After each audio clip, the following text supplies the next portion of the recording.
બધાના દેવ જોયા હોય, માં મેલડી જેવી મેલડી જોઈ હોય, સદી જોયું હોય, માં ચેહર જોયું હોય, જ્યારે રૂબરૂ જોયું હોય અને મોબાઈલમાં વિડીયો જોયા હોય કે હા દેવ તો જેવા કોમ કરે છે,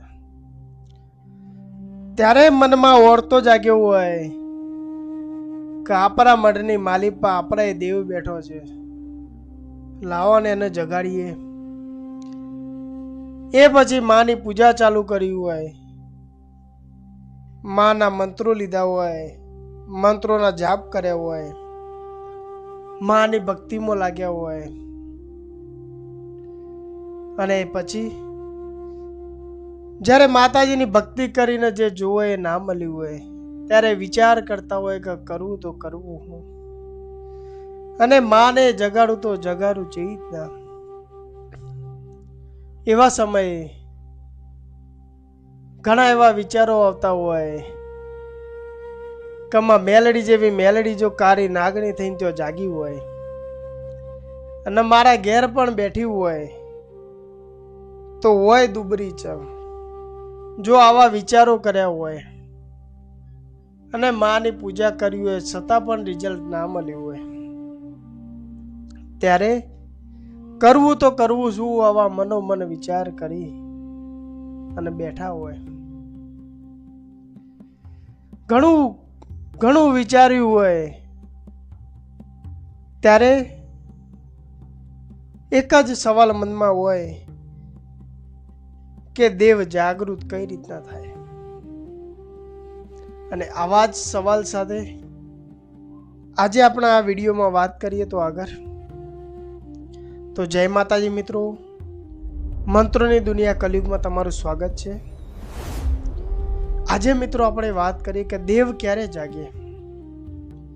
ઘણા બધાના મનમાં જ્યારે આ પ્રશ્ન ઊભો થાય કે હવના દેવ કામ કરે છે અમારા કેમ નહીં, અને દેવને જગાડવા છે પણ જાગે કઈ રીતના, એની સરસ મજાની વાત કરીએ મિત્રો.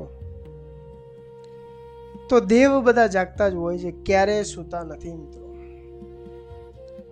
દેવ બધા જાગતા જ હોય છે, ક્યારેય સૂતા નથી. પણ જ્યારે તમારી લગણી લાગતી હોય છે, જ્યારે તમારો ભાવ બદલાતો હોય છે ત્યારે દેવી શક્તિ ધીરે ધીરે તમારા અંદર વસવાટ કરતી ચાલુ થાય છે. તમે જ્યારે કોઈ મંત્ર જાપ કરો, કોઈ સાધના કરો, કોઈ ભક્તિ કરો, કોઈ પૂજા કરો તો એ ક્યારેય વ્યર્થ જતું નથી. પરંતુ એટલું જરૂર યાદ રાખજો કે કોઈ પણ ભક્તિ, કોઈ પણ સાધના કરી હોય તો ક્યારેય એકદમ દેવ કે દેવતા તમારા પ્રત્યક્ષ આવતા નથી.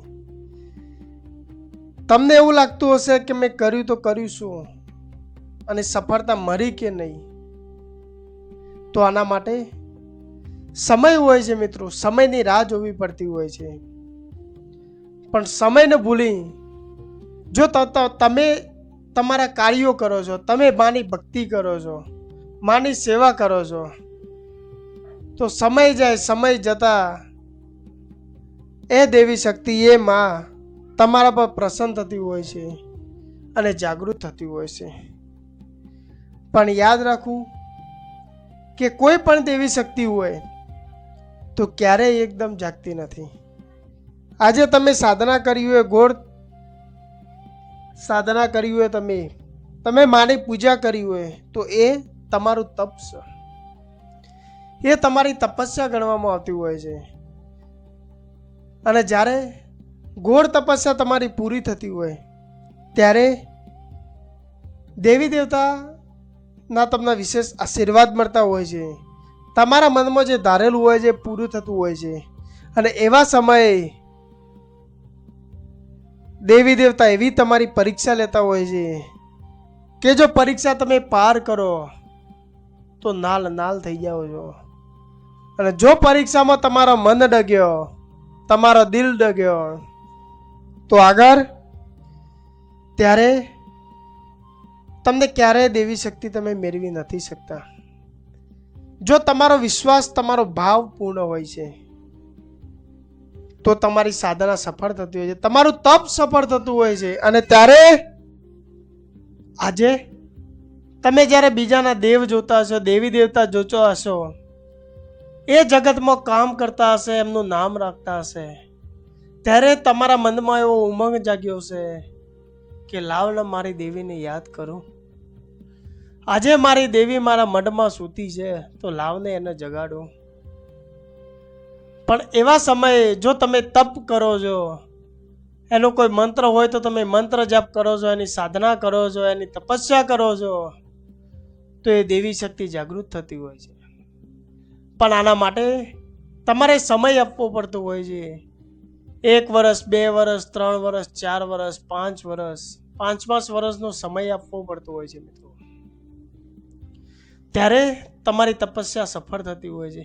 અને આ જે સમય પસાર થાય છે એમાં તમારી પરીક્ષાઓ લેવાતી હોય છે કે આગળ તમે એનું પૂરું કરશો કે નહીં કરો. કેમ કે દેવી દેવતા છે એ પણ વિચારતા હોય છે કે આજે જો હું અહીં પ્રગટ થવું તો મારું પૂરું થશે કે નહીં થાય. કારણ કે કારો માથેનો માનવી છે, આજે હું બોલે ને કાલે હું બોલે કોઈને ખબર નથી. એટલે દેવ પણ એના ઘડતર ઘડતા હોય છે અને ત્યારે સફળતા મળતી હોય છે. બીજી બાજુ વાત કરું તો જેના મન ચોખ્ખા હોય છે, જેના હૃદય નરમ અને કોમલ હોય છે, એને વગણ સાધના ત્યારે દેવ પ્રગટ થતા હોય છે અને એમના કાર્યો પણ કરતા હોય છે. એટલે આમાં મિત્રો સમય ખૂબ મહત્વનો બનતો હોય છે કે સમય આવે જ્યારે પલ ભરે ત્યારે દરેક કાર્ય થતા હોય છે અને સમય વિના કંઈ પણ કરવું શક્ય નથી મિત્રો.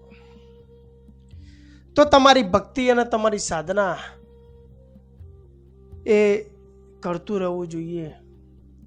તમે પણ જ્યારે દેવની પરીક્ષા લેતા હોય કે મારું થયું કે ના થયું, આટલું થાય તો હું માનું, આવું તમે પણ કરતા હોય ત્યારે દેવ પણ કરતું હોય છે અને તમારી પરીક્ષા લેતું હોય છે કે આજે હું પ્રગટ થઈશ તો આ પૂરું કરશે કે નહીં કરે.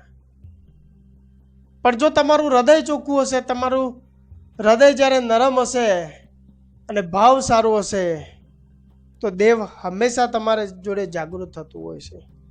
પણ એના માટે તમારે લાલચ, લોભનો ત્યાગ કરવો પડતો હોય છે. ત્યારે તમે સફળતા મેળવી શકો છો.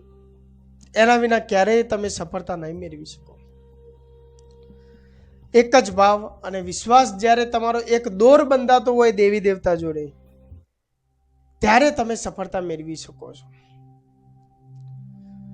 અને ત્યારે દેવી જાગૃત થતી હોય છે. પહેલા પણ કહેલું છે કે કર્મ કરતા જાઓ, ફળની ચિંતા ના કરો.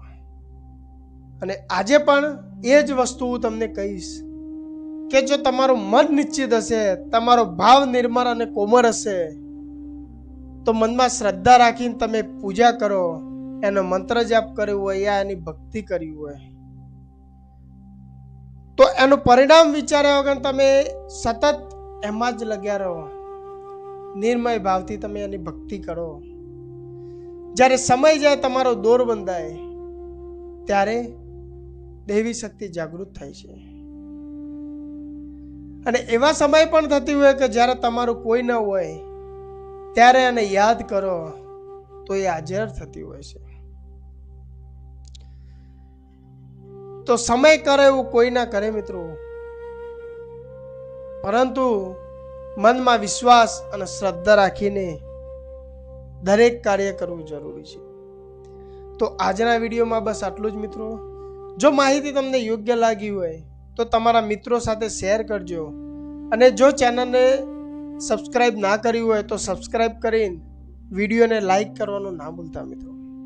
જય માતાજી, હર હર મહાદેવ, જય કાલભૈરવ.